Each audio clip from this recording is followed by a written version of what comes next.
Bonjour et bienvenue dans La Vendée en direct sur TV Vendée. L'escrime artistique est une pratique peu connue, pourtant affiliée à la Fédération française d'escrime. Il existe même des championnats.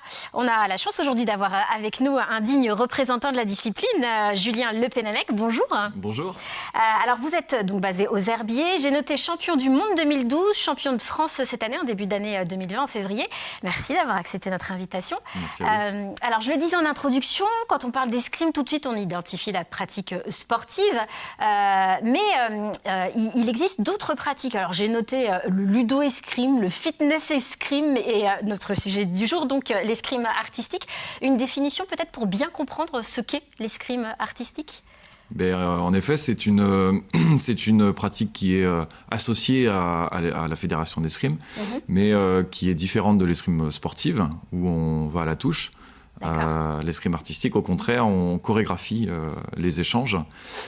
Donc c'est plus une pratique liée justement aux arts du spectacle, notamment. Et la pratique fédérale, elle se fait en salle, en fait, sous forme de stage ou de cours d'escrime, où à chaque fois, on essaye effectivement de représenter les combats, notamment d'époque. On essaye d'évoquer l'histoire par les épées, par les armes. Je comprends, ok. Alors, c'est artistique, donc vous l'avez dit, il y a du spectacle, mais c'est aussi de la technique, quand même, malgré tout. Du coup, vous êtes plutôt un sportif, plutôt un acteur. C'est quoi votre statut, en fait ? J'ai commencé plutôt sur scène et ensuite effectivement l'escrime artistique implique un travail sportif tout autant qu'un travail de jeu quand on est en situation de spectacle ou devant un public. Donc effectivement, ça représente un peu des deux. Il y a un travail aussi d'histoire, un lien avec l'histoire et puis la culture. Donc oui, on est sur les deux parties. D'accord, je comprends. Alors moi je me pose une question. Comment vous vous entraînez en fait ? Vous travaillez alors les parades, je sais pas comment on dit, et ensuite vous mettez entre guillemets les nuances, le jeu d'acteur, ou bien c'est tout en même temps ?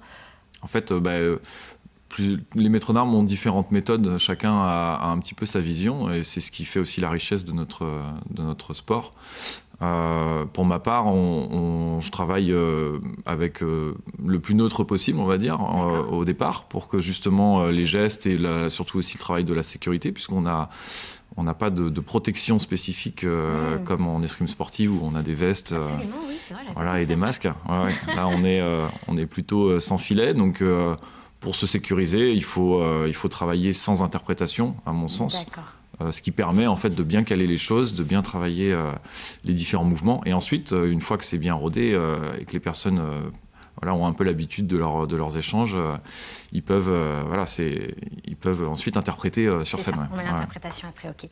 Alors, vous l'avez un peu évoqué, mais dans l'escrime artistique, il y a plusieurs périodes historiques qui sont autant de catégories après, quand on est en compétition. Est-ce qu'on peut les nommer ? Et la vôtre, c'est laquelle précisément ?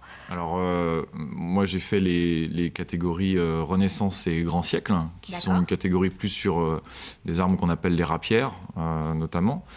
On a aussi l'épée de cour, toutes ces armes qui sont plutôt des armes, on va dire, fines. Et on a plutôt aussi les catégories antiques médiévales, qui, elles, sont des armes un peu plus lourdes ou un peu plus larges, en tout cas. Donc ça part du glaive, de la lance, du bouclier, et puis on va jusqu'à l'épée médiévale. Voilà, donc c'est un autre style. Tout ça en costume, bien évidemment. Oui. Alors, on revient sur votre parcours, si vous le voulez bien, assez inédit. Julien, vous étiez graphiste, je crois, à la base. Et à 24 ans, vous avez commencé l'escrime, comme ça, jusqu'au parcours de compétiteur qu'on vous connaît. Vous êtes maître d'armes aujourd'hui. C'était quoi le déclic, en fait ? Qu'est-ce qui vous a donné envie de changer comme ça, de pivoter votre carrière ? C'est parti un petit peu du hasard. C'est par hasard que j'ai commencé l'escrime avec un collègue, Lorenzo Bello, qui a fait les championnats du monde aussi avec moi après. D'accord. Et on a eu la chance de rencontrer Michel Palvado, maître d'armes à Roche-Servière, au Conservatoire national d'escrime ancienne, et qui m'a formé. Et donc du coup, ça a été assez vite le coup de cœur sur cette pratique, sur cette activité. Donc ça fait un peu rêver, mais si on suit votre exemple, finalement, on peut atteindre un niveau assez rapidement sans avoir touché une arme, j'ai envie de dire. En tout cas, oui, c'est possible. Pour Il y en vous, a... ça a marché, quoi. Ouais, ça a marché. Après, il y a plusieurs personnes qui ont aussi des profils un peu similaires aux miens, qui ont commencé assez tard aussi, et qui avancent dans ce milieu. Effectivement, l'escrime, c'est de la répétition, c'est du travail intensif. Donc, on s'est un petit peu... On est tombé dans la période aussi où on était étudiant, donc tous les week-ends, on allait en stage. D'accord.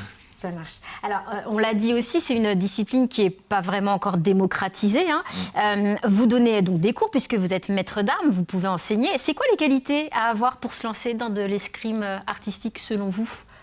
La principale qualité pour moi, c'est surtout de savoir travailler avec quelqu'un, c'est-à-dire de s'adapter à son partenaire, parce qu'en escrime artistique, tout est basé sur ça, quoi. C'est en duo ou même en duel, ou après on peut être aussi en troupe, en 2 contre 1, en 5 contre 2, etc. On a aussi les solos qui sont des pratiques plus un peu comme au kata, comme les katas. Au karaté, par exemple. Voilà, c'est ça. Ouais, d'accord. Et donc, la principale, pour moi, le plus important, c'est ça, c'est les personnes qui savent s'adapter aux partenaires. Et ensuite, il y a tout un travail technique, la dextérité, la mémoire, la créativité aussi. Bien sûr, je comprends. Alors du coup, comme c'est un sport un petit peu hybride, 2 carrières peuvent se dessiner, même parfois en parallèle. Donc le sport peut être juste uniquement, ou même par exemple des carrières au cinéma, au théâtre. Est-ce que c'est quelque chose que vous envisagez ou pas du tout ? Alors moi, j'ai plus fait du spectacle vivant, donc dans des sites touristiques ou dans des parcs d'attractions. Ensuite, j'ai fait un petit peu de tournage, où soit j'ai fait du réglage, ou j'étais coordinateur. Enfin, c'était des choses assez simples, à l'étranger aussi notamment. Et l'escrime n'est pas exactement la même entre un spectacle et puis un tournage. Donc... c'est des milieux différents, et puis les cascadeurs ou les spécialistes dans le cinéma font partie aussi d'un groupe de travail spécifique, quoi. Donc moi je suis plus du spectacle vivant. D'accord, je comprends, ok. Allez, il nous reste à peu près 40 secondes pour finir, donc rapidement peut-être une actualité vous concernant, Julien ? On lance la formation aux armes, la formation professionnelle que je coordonne. Donc on est en Vendée, et cette formation commence le 9 novembre. D'accord, ah oui, donc c'est dans pas longtemps là. Okay. On a aussi nos stages à Contretemps Academy, et puis bien sûr les clubs d'escrime qui sont ouverts, où on pratique un petit peu de tout aussi en escrime artistique. D'accord, ça marche. Et juste un dernier mot, il y a un championnat du monde, alors